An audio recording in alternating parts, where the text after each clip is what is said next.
बात सुनो, 1914 में प्रथम विश्व युद्ध आया। 1914 से 1918 तक फर्स्ट वर्ल्ड वॉर रहा।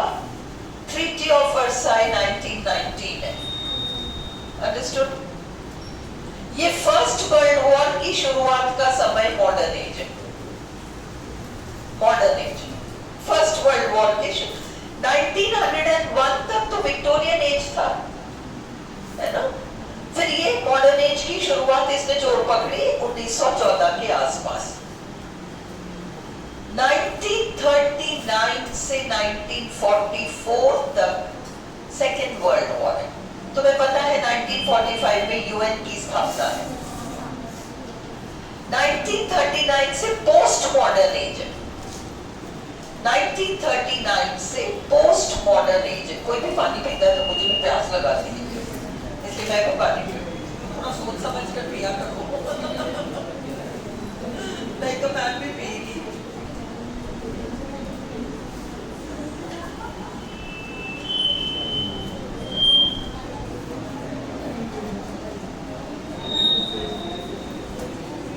चलो, मॉडर्न एज।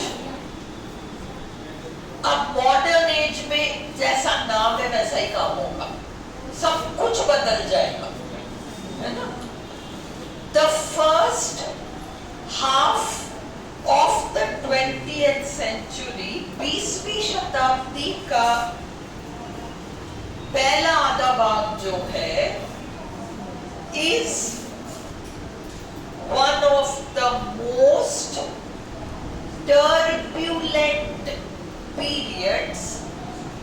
टर्ब्यूलेंट पीरियड्स का मतलब तूफानी समय in the history of English literature, अंग्रेजी साहित्य के इतिहास में। It marks a clear departure, इसमें स्पष्ट रूप से डिपार्चर यानी थोड़ा अलग हटकर कुछ हो रहा है, from the social and literary tendencies of the Victorian period. इसमें बिल्कुल अलग हटकर साहित्यिक, लिटरेरी, सामाजिक, सोशल प्रवृत्तियां बिल्कुल अलग हटकर है विक्टोरियन एज से। द 20th सेंचुरी, जो 20वीं शताब्दी है, saw a spate of literary and artistic movements। 20वीं शताब्दी में स्पेट ऑफ, ढेर सारी साहित्यिक और कलात्मक अभियान रहे। A set of writers, कुछ लेखक लोग, began the aesthetic movement।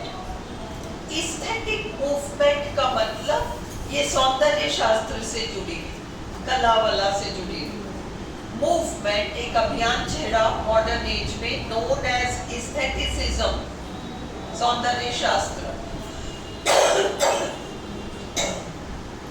आपके कोर्स में पीआरपी है, प्री रेफलाई ब्रदरहुड, टॉपिक ही दे रखा है आरपीएससी ने, ये उसकी शुरुआत है। आर्ट फॉर आर्ट सेक। क्या होता है आर्ट फॉर आर्ट सेक? कल मैंने आपको बताया कि पहले ये कलाकार फ्री थे, कुछ भी बनाते थे। देखो, कलाकारों का नजरिया अलग होता है। अपन किसी चीज को अलग तरीके से देखेंगे, औ करेंगे, पर कलाकार जो किसी चीज को बनाता है वो उसका ध्यान केवल कला के पक्ष में रहता है। कला के पॉइंट ऑफ व्यू से ये क्या है ना? तो इसलिए उसको उसके अलावा कुछ, अपन एक फोटोग्राफर के यहाँ फोटो खिंचवाने जाते हैं, सिंपल सी बात है ना? घर पे तो अपन पर्दा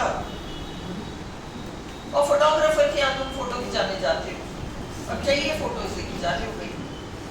अब वहाँ ये नहीं है जैसे भी हो वैसे, वो फोटोग्राफर आता है, आपका यहाँ से मुंह पकड़ता है, घुमा देता है ना। कोई इस तरह की हिम्मत करके तो देख ले, तो गर्दन चली जाएगी, है ना। पर फोटोग्राफर कर रहा है, फोटोग्राफर कर रहा है। क्या देखना है हमें? आर्ट फॉर आर्ट से। उस फोटोग्राफर की निगाह ने ये चीज पहचानी कि जिस एंगल पे ये मुंह है ना, इससे ये फोटो अच्छा नहीं आएगा, इसलिए उसको एग्जैक्ट, अब उसको कहे थोड़ा यूं कर, थोड़ा यूं कर, वो तो यूं कर ही नहीं पाएगी, इसलिए उसने क्या किया, उसका मुंह पकड़ा, कर दिया खत्म बात। अब तू ऐसी बैठी रहे बस, बाकी मैं कर लूंगा। Can you see what I am telling you? अब इसको देखने के दो नजरिए हो सकते हैं।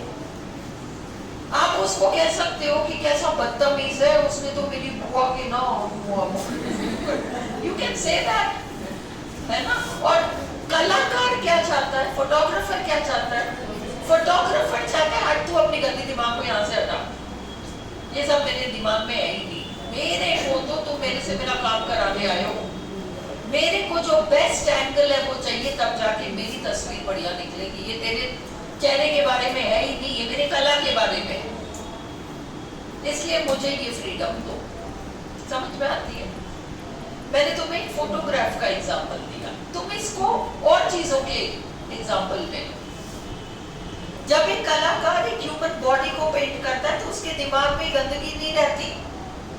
आप और हम उस चित्र को देखकर 17 तरह की बातें कर सकते हैं।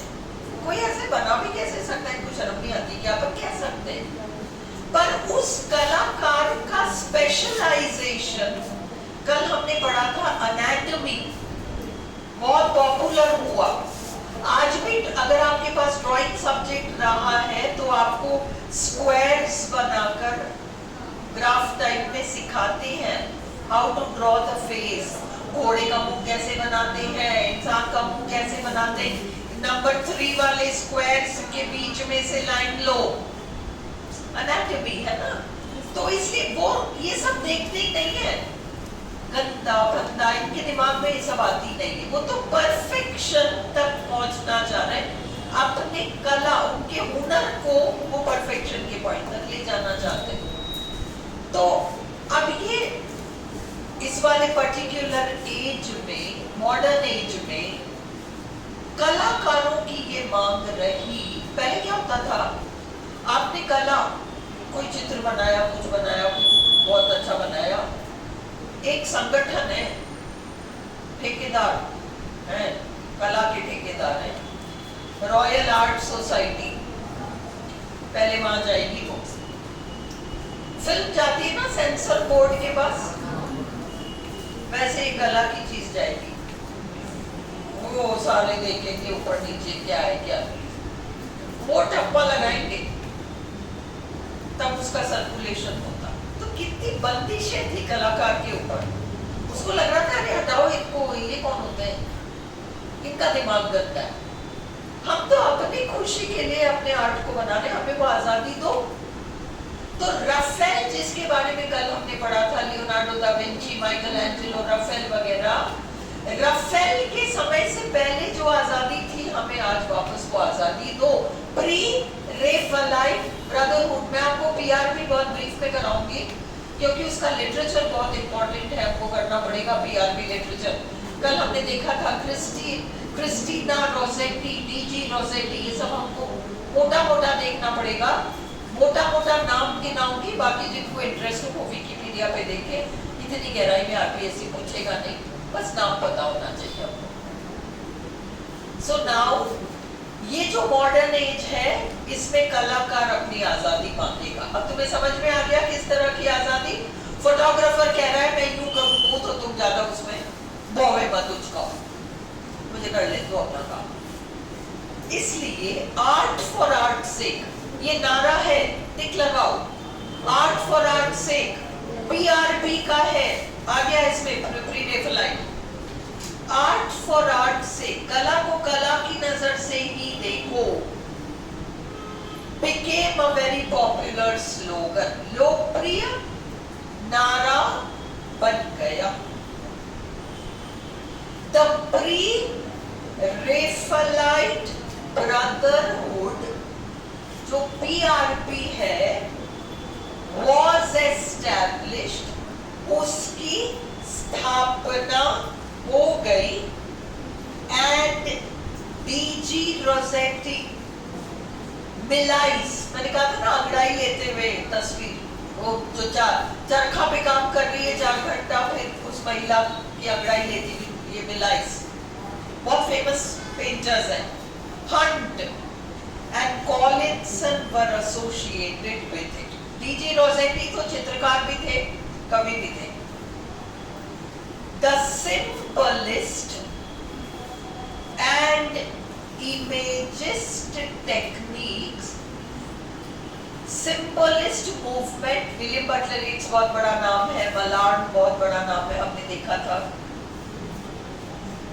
इमेजिस्ट टेक्निक्स, इमेजिस्ट मतलब वो गागर में सागर, बहुत बड़ी चीज को बहुत छोटे से चित्र के रूप में सब कुछ कैद कर देना.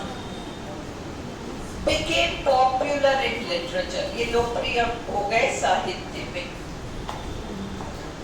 W.B. Yeats is considered to be a great symbolist poet. W.B. Yeats एक महान सिंबलिस्ट कवि माने जाते हैं. Ezra Pound was a great imagist poet. Ezra Pound महान इमेजिस्ट कवि थे. Other imagist poets, अन्य इमेजिस्ट पोएट्स थे Aldington, Hilda Dolittle etcetera. Ezra pound तो थे सबसे बड़े इमेजिस्ट, और फिर ये रिचर्ड एल्डिंगटन, हिल्डा डूलिटल इत्यादि भी इमेजिस्ट कवि बने. टी.एस. एलियट, पीएफआईनी में आप सबने पढ़ रखा है, was a very great modernist poet. T S. Eliot बहुत महान मॉडर्निस्ट कवि थे. He wrote poems, उन्होंने कविताएं लिखी एक ऐसी शैली में, in a style which reflected, जो दर्शाया करती थी the fragmentation of the world, कैसे संसार बिखरता जा रहा है. T.S. Eliot wrote the famous work The Wasteland, जो एमए वगैरह में पढ़ते हैं. The Wasteland, the stream of consciousness technique. Stream of consciousness technique जो है, स्ट्रीम ऑफ कॉन्शियसनेस का मतलब मैं तुम्हें एक एग्जांपल देके समझाती हूँ कि स्ट्रीम ऑफ कॉन्शियसनेस क्या है. दोपहर को 2 बज रहे है ना, और तुम आराम से कूलर चला के बढ़िया सो रहे हो, और इतने में दरवाजे पे घंटी बजती है. तुम उठते हो, तुम्हें इतना गुस्सा आता है क्योंकि तुम्हारी नींद खराब हो गई, तुम थके हुए थे, तुम तो सोना चाह रहे थे, तुमने सोचा था कोई भी नहीं आएगा, आराम से सो, और कोई दरवाजे पे आ गया. अब तुम बुनबुना रहे हो अंदर, पता नहीं कौन है, खुद भी नहीं चैन से रहते हो और दूसरों को भी चैन से नहीं रहने देते हो, बुनबुना रहे हो, और तुम दरवाजा खोलते हो, तुम्हारी मौसी खड़ी है वहां. ओके, अब अंदर मौसी है, somebody else, एक ऐसा व्यक्ति जिसको कि आप कुछ कह नहीं सकते, वो आपके लिए आदरणीय है. अब अंदर तो कुछ और ही गाना चल रहा है, ऊपर कहते वाले माँ मौसी जी अंदर आओ ना. Can you understand? यहाँ तो चल रहा है कुछ और ही, गुस्सा ऐसा आ रहा है कि अभी आना था क्या डिस्टर्ब करने, और मुंह से कुछ और कह रहे. सच कौन सा है? जो अंदर चल रहा है वो सच है ना? पर मुंह से कहा क्या जा सकता है? मुंह से आप मौसी को कौन सी बात कह सकते हो? जो पेट में चल रहा है वो कह सकते हो क्या? नहीं कह सकते। क्या कहोगे? आओ ना, बिठाते हो सब बड़े प्यार से, वो सारा। स्ट्रीम ऑफ कॉन्शियसनेस वो लिटरेचर है जिसमें कि दोनों बातों को कही जाती है। जो मन में पेट में चल रहा है उसको भी, और जो मुंह से कह रहे हैं वो भी।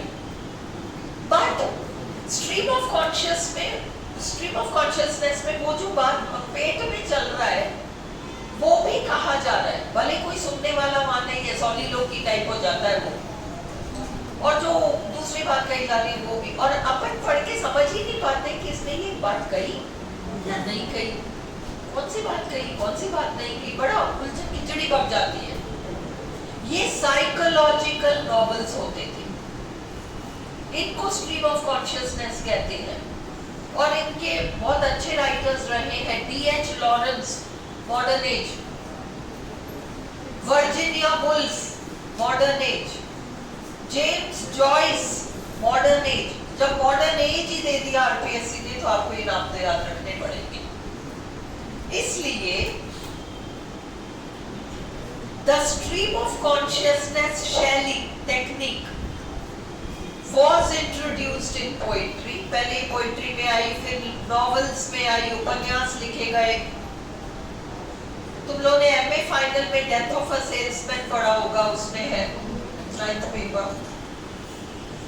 It was based on psychology, ये साइकोलॉजी पर आधारित था। D.H. Lawrence, Virginia Woolf etc. were famous writers, ये प्रसिद्ध लेखक थे, who wrote in this time, जो इस शैली में लिखा करते थे। James Joyce was a very famous writer। James Joyce एक बहुत प्रसिद्ध राइटर थे।